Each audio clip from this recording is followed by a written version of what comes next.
I had a bunch of Apple Watch straps that were just laying around and I wanted a good way of organizing them.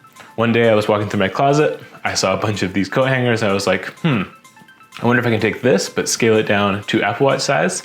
And that's exactly what I did. I think it turned out pretty well after all. Who doesn't like little tiny versions of real objects? And it does a pretty good job of organizing all of my straps in a way that I can just easily go and say, you know what, I want that one today. So if you want to see how I got it done, stick around and see the rest of the video, and at the end I'll show you how you can get your own. Like many of my projects, this started out with some basic sketches on paper before I moved into Fusion 360. After that, I took a couple measurements of all my watch straps and used that to refine the design. I had a general idea of what I wanted here, but really this first iteration was just getting something on the computer that I could print out and see how it felt in real life. I was happy enough with this first draft here, so I went ahead and made this flat so it would be a little easier to print, sliced it up, and then it was off to the printer. Plugged it in, hit go, and we were off to the races.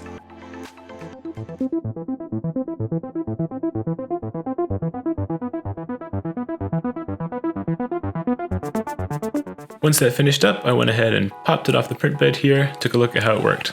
The watch strap slips on really easily, I was happy with that, so overall not too bad for a first attempt. But one of the biggest issues here is that the center where it hangs is a little bit off to the left, so it's going to hang a little eccentrically. I took a couple cracks of that design, tried a couple things out, refined it a little bit, and while it goes in super easily, right, you can just slot the watch in, it does have a tendency to fall out just like that, which wasn't great. And because it's so thick, it did take a little bit longer to print than I'd like. So I decided I would go back and try out a different design. So that different design, I remembered that Apple publishes this really in-depth guidance for all of their devices. So you can see they have stuff from cases, the actual phones themselves, cameras, adapters. They have a really extensive listing here, but one of those is the watch bands. So if we click down here, we can see what they have. Looks like we've got some technical drawings, some guidances here, some assembly information, another nice drawing. But this is the one that is actually useful to us. You can see there on the right.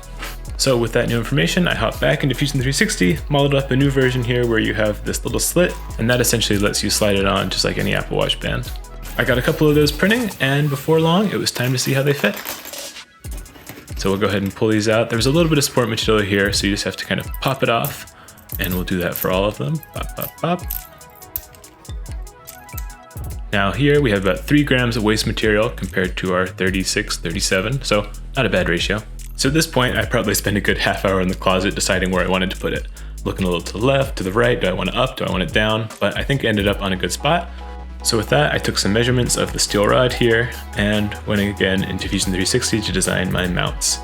I played around with a couple different options here, but in the end, I had 2 that seemed relatively okay. Did a little bit more optimization of the design to make it fit, and then it was time to get those printing. Those finished up in record time, so after that, I decided to do a little bit of cleanup of the support material I added, buff that off, give it a little sand.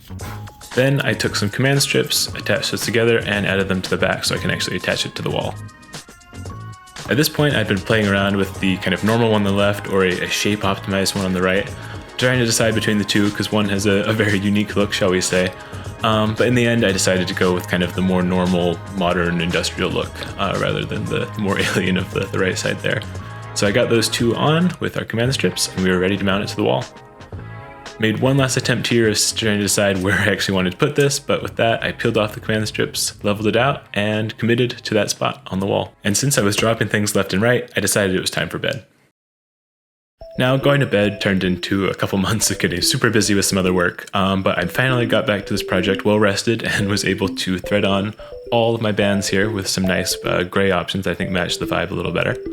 Then I went ahead and hung those up, added them onto the rod that had just been hanging in my closet for the last, month or 2. Maybe it's just finally filling that space, but honestly, I think it looks pretty good here. It's a nice organization, and now I can pick out bands every day that I want. So there you have it.